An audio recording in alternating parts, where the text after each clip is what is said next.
The universe is so much bigger than you may realize. Every new discovery is just a reminder that there's trivia to unearth. What is she doing? I think when she does something weird, it helps her fight. It gives her power. While a bit of a mouthful to pronounce, Everything Everywhere All at Once has already secured its spot in cult classic cinema. And no wonder.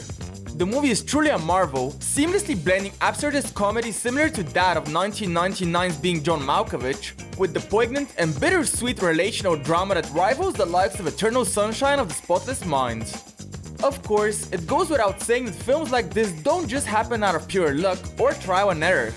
From the deep-cut references, to the casting choices and behind-the-scenes effort that went into the making of this hot dog-infused flick, there's plenty for us to explore in today's Curious Rhino. So, much like the multiverse jumping Jobu Tupaki, it's time for us to dive in.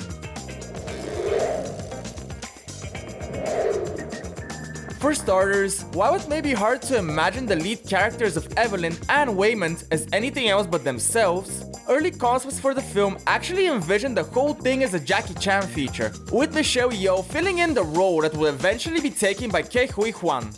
Once the protagonist switcheroo was done, producers Daniel Kwan and Daniel Scheinert were so obsessed with the idea of having Michelle play the main character that they even changed Evelyn's original name to Michelle.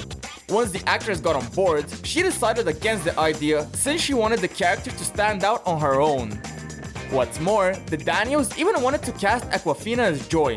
We're starting to think that the initial casting choice was nothing more than a Crazy Rich Asians reunion.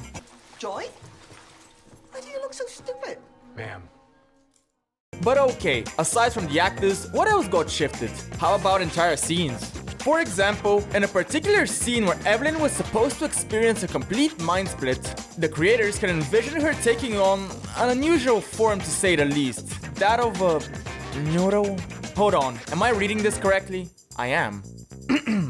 As I was saying, in this alternate universe, Evelyn would have existed as a talking, living, 100% sentient noodle, where she has a son, naturally also a noodle.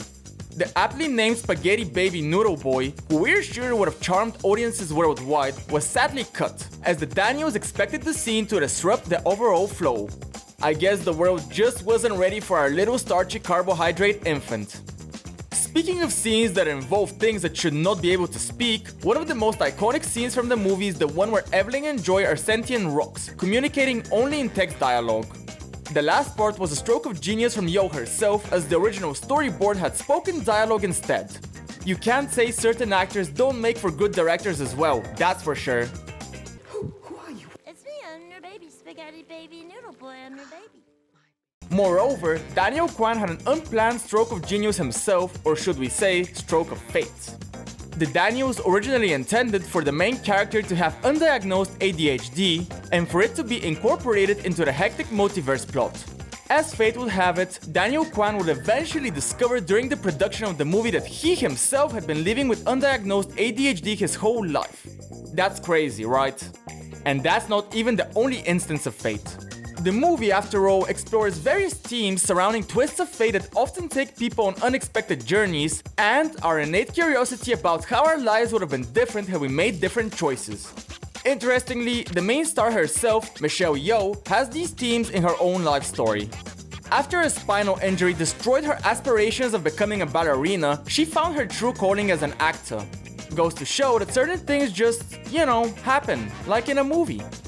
We hope you enjoyed this little sidestep into the multiverse. Feel free to share any behind-the-scene info that you know of, and please let us know, what was your favorite bizarre moment in the movie? If you're a huge fan of experimental, quirky films, be sure to hit that like button and subscribe to our channel for more content like this. In the meantime, this parallel timeline traveling rhino will stop by for some noodles. Thanks for tuning in, and we'll catch you next time.